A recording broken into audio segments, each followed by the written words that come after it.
Hi friends, welcome to Learn with me. இன்றைக்கி நாம் பார்க்க போகிறது என்னென்னா சீக்வன்சஸ் பற்றி பார்க்க போகிறோம். லாஸ்ட் கிளாஸ்லேயே சொல்லியிருந்தேன், நம்பர்ஸ் முடிஞ்சிடுச்சு, அடுத்து சீக்வன்ஸ் பார்க்க போகிறோன்ட்டு.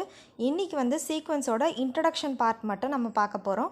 அதுக்கு முன்னாடி நீங்கள் இந்த சேனலுக்கு புதுசாக இருந்தால் சப்ஸ்கிரைப் பண்ணிவிட்டு பக்கத்தில் இருக்க பெல் ஐக்கானை ப்ரெஸ் பண்ணிவிடுங்க. அப்போ தான் நோட்டிஃபிகேஷன்ஸ் உங்களுக்கு உடனே காட்டும்.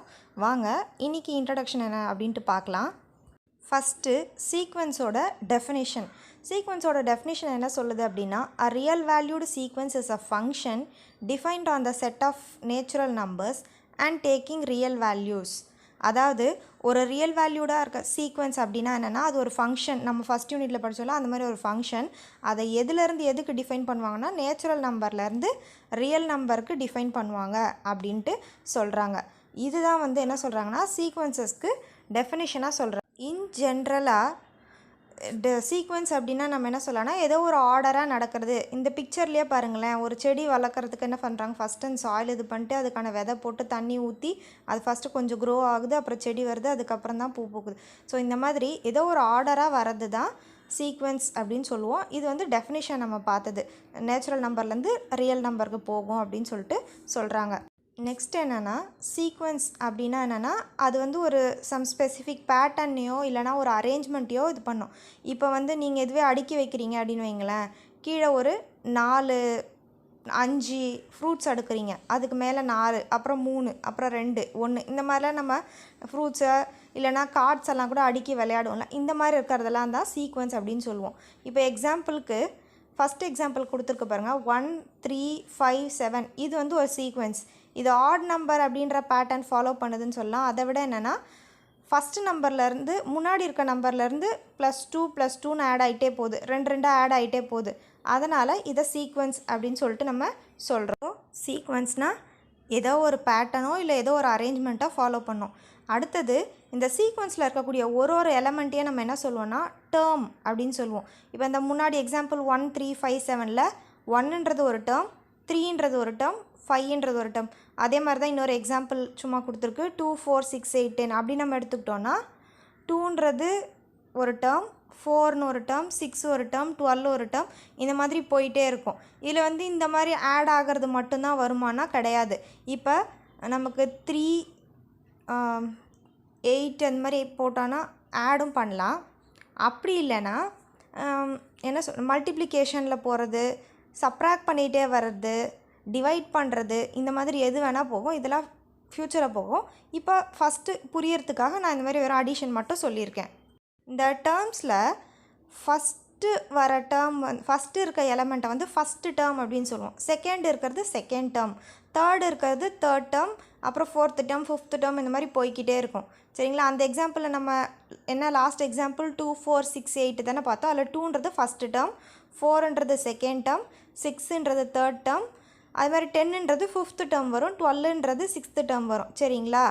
ஸோ ஃபஸ்ட்டு இருக்க எலமெண்ட் ஃபஸ்ட்டு டேர்ம், செகண்ட் இருக்கிறது செகண்ட் டேர்ம் மாதிரி nth டேர்மை நம்ம என்ன பண்ணுறோன்னா என்னன்றது எந்த இடமா இருக்கும். இன் ஜென்ரலாக எண்ணில் nth டேர்மாக இருக்கிறத நம்ம ஏஎன் அப்படின்னு டினோட் பண்ணுறோம். ஏ போட்டு கீழே சஃபிக்ஸில் என் போடுறோன்னா, அப்போ ஃபஸ்ட்டு டேர்ம் என்ன பண்ணோம் A1, செகண்ட் டேர்மை A2, தேர்ட் டேர்மை A3, இப்படியெல்லாம் போடுறோம்.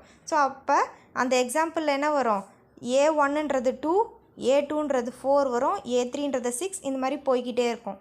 சரிங்களா? இப்போ நம்ம அந்த சீக்வன்ஸை ஜென்ரலாக எப்படி எழுதலாம், நம்பர்ஸ் போட்டோ மல்டிப்ளிகேஷன் ஏதோ ஒரு எக்ஸாம்பிள் சொல்லுங்கள். இன் ஜென்ரலாக நம்ம எப்படி எழுதலாம், A1 A2 A3 extra AN and so on.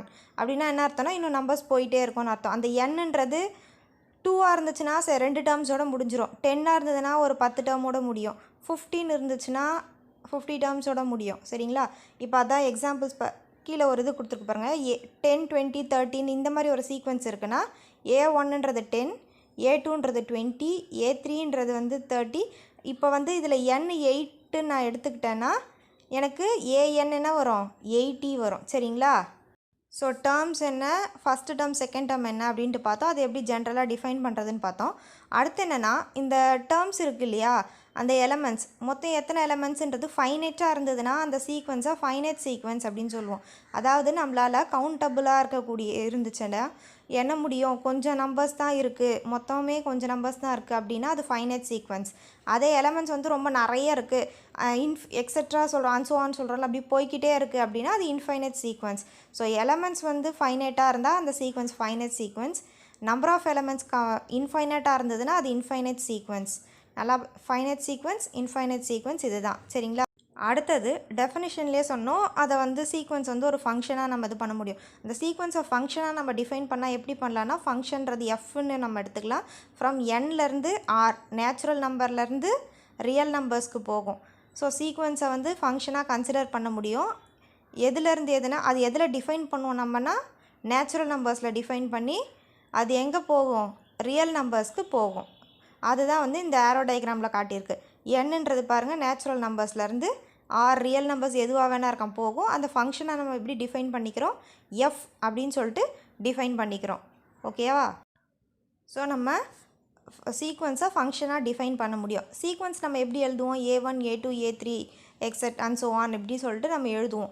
அப்போ அதை வந்து ஃபங்க்ஷனில் எப்படி டிஃபைன் பண்ணலான்னா, எஃப் ஆஃப் கே, எஃப்ன்ற ஃபங்க்ஷன் தானே எடுத்திருக்கோம். ஸோ எஃப் ஆஃப் கே அப்படின்னு எடுத்து F of K is equal to A suffix K அப்படின்னு எழுதிக்கிறோம். அதில் கேன்றது வந்து 1 2 3 எக்ஸெட்ரா வேல்யூஸ் போயிட்டே இருக்கும். அப்போ நமக்கு ஃபங்க்ஷன்ஸ் எப்படி வரும், கேக்கு 1 போட்டால் A1, கேக்கு 2 போட்டால் A2 வரும், கேக்கு வந்து 10 போட்டானா எனக்கு A10 வரும். இந்த மாதிரி போயிட்டே இருக்கும். இதில் நம்ம பார்க்க வேண்டியது என்னென்னா, எல்லா சீக்வன்ஸுமே ஃபங்க்ஷன்ஸ் தான், ஆனால் எல்லா ஃபங்க்ஷன்ஸுமே சீக்வன்ஸ் கிடையாது. சீக்வன்ஸ் எல்லாத்தையுமே நம்ம ஃபங்க்ஷனாக எழுத முடியும், நம்மளால் டிஃபைன் பண்ண முடியும். ஆனால் ஃபங்க்ஷன்ஸ் எல்லாத்தையுமே வந்து சீக்வன்ஸாக பண்ண முடியாது. இதை ஞாபகம் வச்சுக்கோங்க. So all sequence are functions, but not all functions are sequence. Okay, அப்போ இன்றைக்கி நம்ம என்னென்ன பார்த்துருக்கோம், சீக்வன்ஸ்க்கு டெஃபினிஷன் பார்த்தோம், சீக்வன்ஸ்னால் என்ன அப்படின்னு பார்த்தோம், அது ஒரு அரேஞ்ச்மெண்ட்டை ஃபாலோ பண்ணோம் அப்படின்றத பார்த்தோம். அதே மாதிரி அதுக்கு எக்ஸாம்பிள்ஸ் பார்த்தோம். அதில் இருக்க ஒரு ஒரு எலமெண்ட்டையும் நம்ம டேர்ம்னு சொல்லுவோம். ஃபஸ்ட்டு இருக்கிறது ஃபஸ்ட்டு டேர்ம், செகண்ட் இருக்கிறது செகண்ட் டேர்ம், அந்த மாதிரி போயிட்டே இருக்கும். nth டேர்மை வந்து நம்ம ஏஎன் அப்படின்னு சொல்லலாம். அதுமாதிரி ஃபஸ்ட்டு டேர்மை A1, செகண்ட் டேர்மை A2 அப்படின்னு டிஃபைன் பண்ண முடியும். இன் ஜென்ரலாக வந்து சீக்வன்ஸை A1 A2 எக்ஸெட்ரா AN அப்படி டிஃபைன் பண்ண முடியும். சீக்வன்ஸை நம்ம ஃபங்க்ஷன்ஸாகவும் டிஃபைன் பண்ண முடியும் அப்படின்னு சொல்லிட்டு பார்த்துருக்கோம். அடுத்தது எல்லா சீக்வன்ஸுமே ஃபங்க்ஷன்ஸ் தான், ஆனால் எல்லா ஃபங்க்ஷன்ஸும் சீக்வன்ஸ் இல்லை அப்படின்றத வரைக்கும் பார்த்துருக்கோம். அடுத்த கிளாஸில் நம்ம என்ன பார்க்க போகிறோம் அப்படின்னா, இதோட எக்ஸாம்பிள்ஸ் பார்ப்போம், அதுக்கப்புறம் எக்ஸசைஸ் பார்ப்போம். அதுக்கு நீங்கள் என்ன பண்ணணுன்னா, இன்றைக்கி நம்ம பார்த்த இந்த இதெல்லாம் கொஞ்சம் ஞாபகம் வச்சுக்கோங்க. ஒன்றும் இல்லை, என்னென்ன டேர்ம்ஸ் எப்படி சொல்லுவோம், அதை ஜென்ரலாக எப்படி எழுதுவோம் அப்படின்றத நல்லா ஞாபகம் வச்சுக்கோங்க. அடுத்த கிளாஸில் எக்ஸாம்பிள்ஸ் அண்ட் எக்ஸசைஸ் பார்க்கலாம். இந்த வீடியோ உங்களுக்கு பிடிச்சிருந்தா லைக் பண்ணுங்கள், உங்கள் ஃப்ரெண்ட்ஸ்க்கு ஷேர் பண்ணிவிட்டு மறக்காமல் சப்ஸ்கிரைப் பண்ணிவிடுங்க. தேங்க்யூ.